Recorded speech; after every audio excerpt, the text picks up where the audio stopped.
मी आजच्या आज ठाण्याला जातोय. अरे पण सत्या, आपल्याला त्या पोरीचा पत्ता बी ठाव नाही आणि त्या एवढ्या मोठ्या ठाण्या शहरात कुठं कुठं शोधणार तू? ते इतकी वर्ष अख्ख्या जगात शोधत होतो, आता फक्त ठाण्यात शोधायचंय.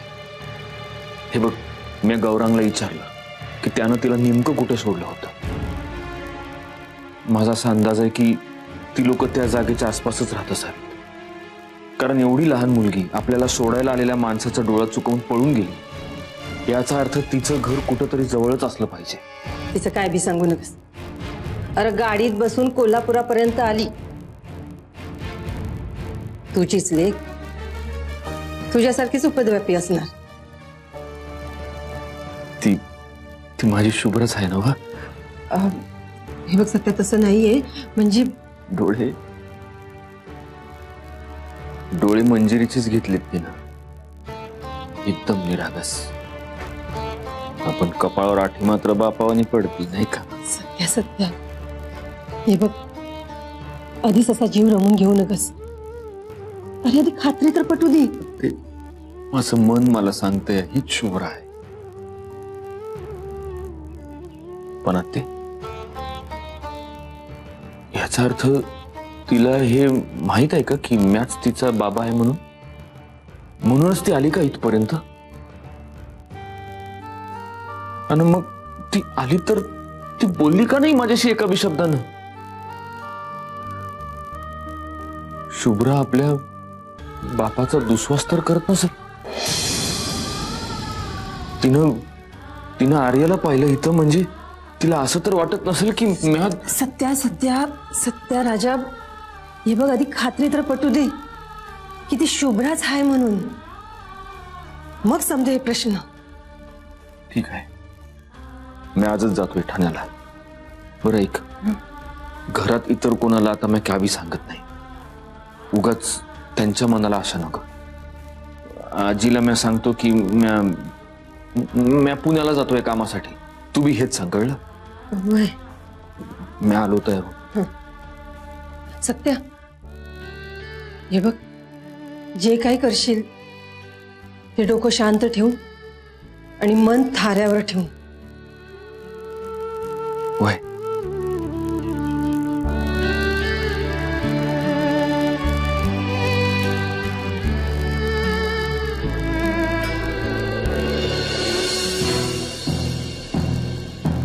शंभर टक्के मंजुरी काहीतरी लपवते माझ्यापासून.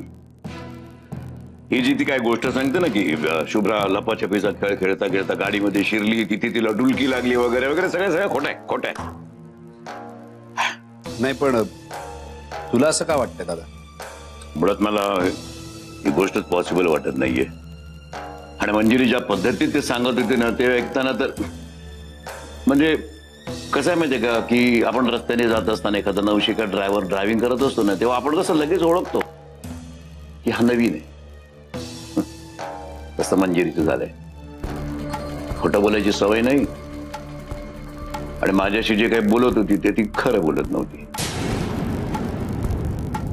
नाही, पण दादा, मला एक गोष्ट कळत नाहीये की जे घडलेलं सत्य आहे ते तुझ्यापासून लपवून ठेवण्यामागे काय कारण असावं? ते फक्त मंजिरीच सांगू शकते, पण ती ते सांगणार नाही. आपल्यालाच ते शोधून काढावं लागेल. या बाबतीत आपण काही माझी मदत करू शकता का? मी काय मदत करणार? अगदीच काही नाही तर अंकिताला विचार. मंजिरीने कदाचित तिच्यापाशी काहीतरी शेअर केलं असेल. बघतो. तुला असं वाटत नाही का रे की 2 दिवस आपली शुभ्रा कुठे होती हे आपल्याला नक्की कळावं म्हणून?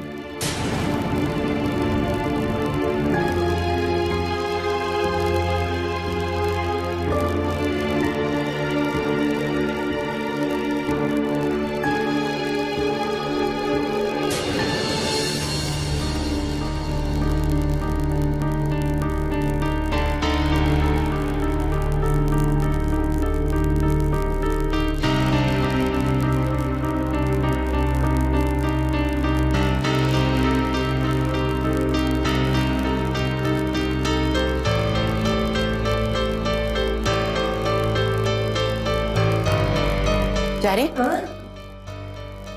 सत्याचा पुण्याला तडकाफडकी कशा पायी गेला ग? तो बोलला ना व काहीतरी त्याचं अर्जंट काम आहे पुण्याला म्हणून गेला असेल. असेल. पण आर्या घरात असताना तो असं कुठं जात नाही ग बाहेर. आहे तो म्हणला ना की अर्जंट काहीतरी काम होतं. आता आपण काय सांगणार. पण काय ग बराच वेळ तुझी काय खलबत चालली होती त्याच्या संग? खलबत आहे तुझं काय पण म्हण खलबत. आम्ही नसतं बोलत होतो. नुसतं बोलत होता होय. चारे तू माझ्यापासनं काय लपवतीस ग? आहे आता मी काय लपवणार तुझ्यापासनं. तुझं बी ना आपलं काय बस खाली बस आधी खाली. कसं आहे ना चारे तू आहेस देवाघरची गाय. तेव्हा तुझ्या मनात जे जे काय असतंय का नाही ते तुझ्या चेहऱ्यावर आणि हालचालीतनं दिसतंय बघ.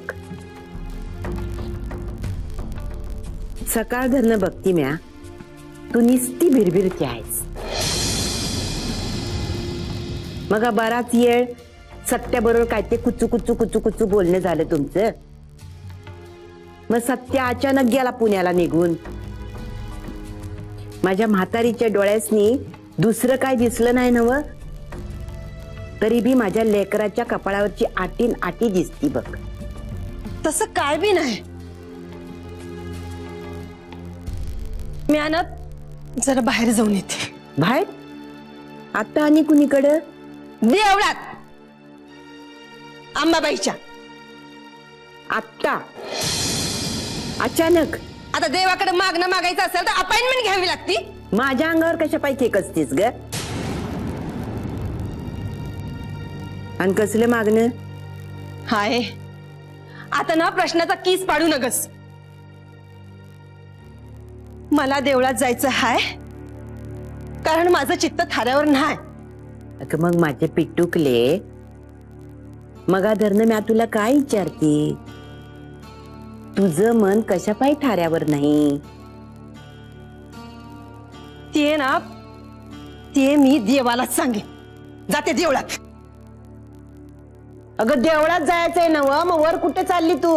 आहे तुझे प्रश्न कधी संपणार ग? मला मेकअप करायचंय. जाते. कसं होणार या पोरीच? देवा कठीण आहे.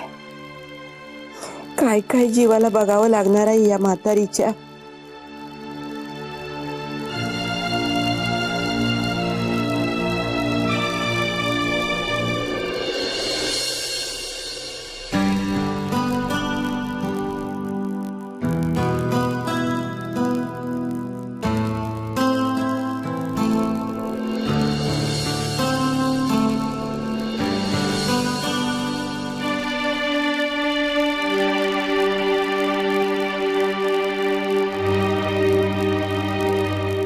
नको ना पप्पा. पप्पा बसूस बोल ना काहीतरी.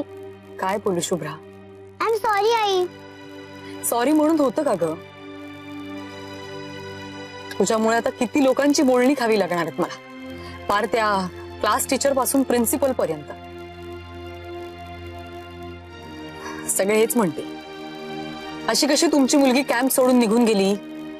तुमचं लक्ष नाही तिच्याकडे, काही वळण नाही तिला, संस्कार नाहीत तिच्यावर. त्यांच्या सगळ्या प्रश्नांना मी काय उत्तर देणार आहे मला आता खरंच कळत नाही. पण मी मुद्दामून नाही केलं, सगळं अचानक घडलं. आई मी तुला सांगितलं ना. शुभ्रा, तुझ्यामुळे सगळ्यांना सॉरी म्हणावं लागणार आहे मला. सगळ्यांना हात जोडून विनंती करायला लागणार आहे, माफी मागायला लागणार आहे. आणि म्हणून बोलत नाहीये मी तुझ्याशी. आई असं नको करूस ना, मी तुझी गुड गर्ल आहे ना. बोल ना काहीतरी, तू माझी लाडकी आई आहेस ना. हो, आता मस्का मारू नका.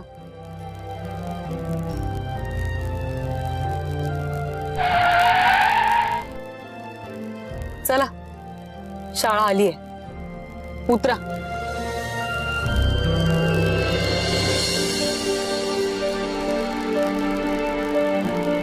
आजी, थोडी फळं खा, बरं वाटेल. नग ग मला. अहो आजी, असं काय करताय? सकाळपासून एक तर तुम्ही काही खाल्लं नाहीये, दुपारीही जेवता कमी. बसल्या बसल्या संपून टाका. बसल्या बसल्या खाणं जमत नाही ना मला. आता पतवंड आली तुम्हाला, आता बसल्या बसल्याच खाय. ही इतक्या लवकर कशी आली? अरे आर्या, काय ग, शिकवणी लवकर सुटली? नाही, मी परत आले. मॅमला सांगितलं की पोटात दुखतंय. मग खरंच पोटात दुखतं या? नाही, मग खोटं कशा पाय बोलली? सॉरी. ऍक्टिंग मस्त जमते ना आर्याला आपल्या. जीभ ताब्यात ठेव. आजी, तुम्ही एवढी फळं खाऊन घ्या. हवी असतील तर हिच्यासाठी घेऊन येते. कारण कसं आहे, जिभेवरचा ताबा सुटतो कधी कधी, पण हात पाय आणि डोकं कर्तव्यात कधीच कसूर करत नाहीत.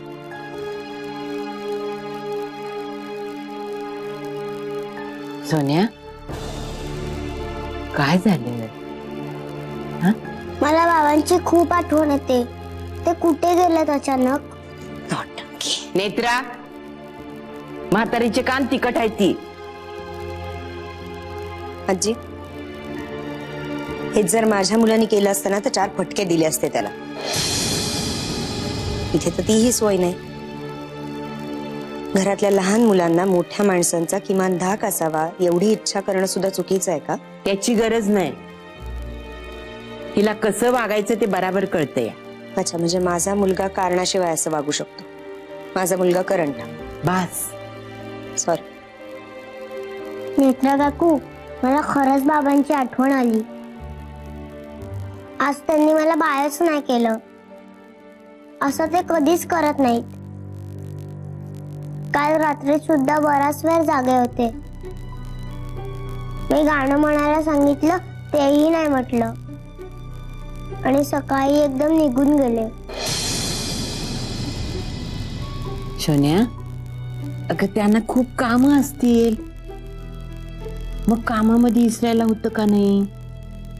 म्हणून विसरले असतील तुला बाय कराया, होय की नाही? आपण ते घरी आला का नाही की त्याला काय म्हणतात ती पनिशमेंट. हा, गुणाची ग माझी सुनती. पणजी, हं. मी आतमध्ये जाऊन झोपू का? झोपती? झोपायच्या आधी खाऊन घे. हा, हे घे, ही फळ खाऊन घे आणि मग झोप. हा, नको मला. अगं अगं आर्या, काय खाऊन घे की.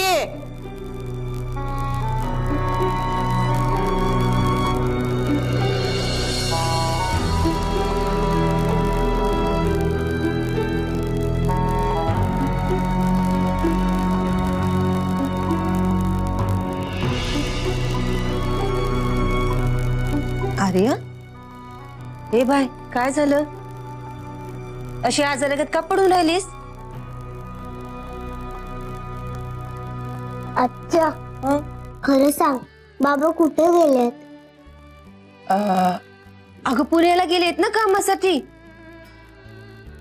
पण तू असं काय विचारायलीस? जशी मम्मा सोडून गेली तसे बाबा सोडून नाही जाणार ना? आर्या, अगं काय बोलायलीस तू हे? आणि असले हिच्या तुझ्या डोक्यात कोणी घातलेत? तो बाळाचा फोटो नेमका कोणाचा आहे आत्या? बाबा नेहमी तो फोटो बघत बसायचे.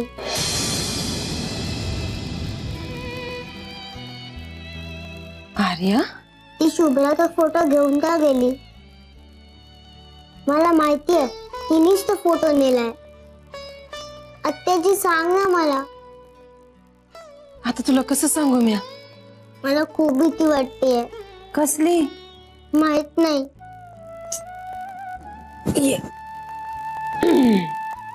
एक गोष्ट नेहमी ध्यानात ठेवायची, तुझा बाबा फक्त तुझा आहे. तुझ्या बाबाला तुझ्यापासून कुणी बी हिरावून घेणार नाही. कुणी बी, कळलं? ये, माझी बाय.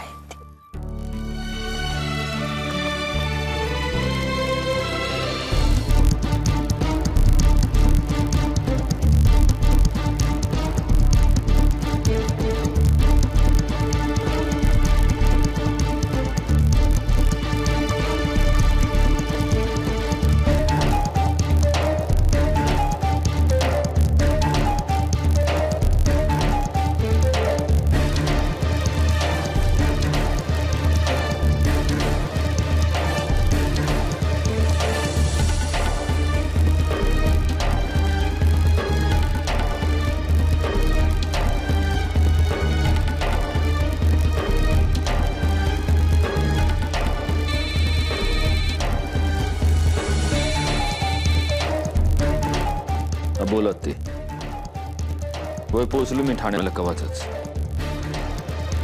नाही ग, अशी कशी सापडेल? एका फोटोवरून कोण कोण ओळखणार तिला? चालली आहे शोध.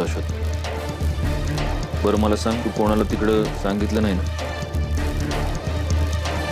बरं, मी करतो फोन नंतर. चल बाय.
काही हवंय का? काय नाही, मनू काही बोलली का तुझ्याशी? कशाबद्दल? कशाबद्दल काय? अगं शुभ्राबद्दल. शुभ्राबद्दल काय?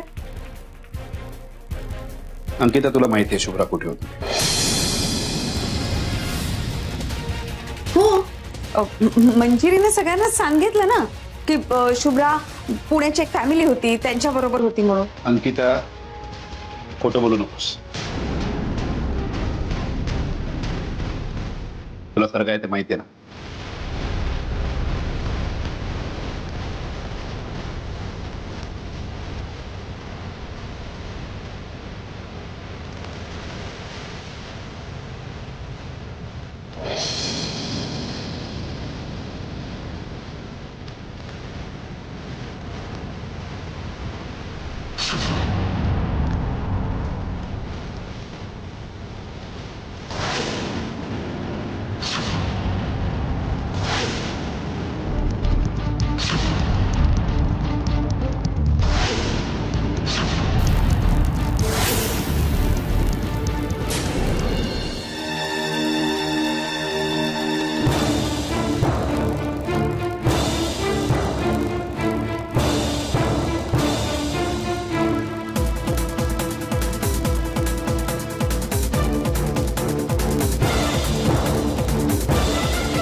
सत्यजित इथे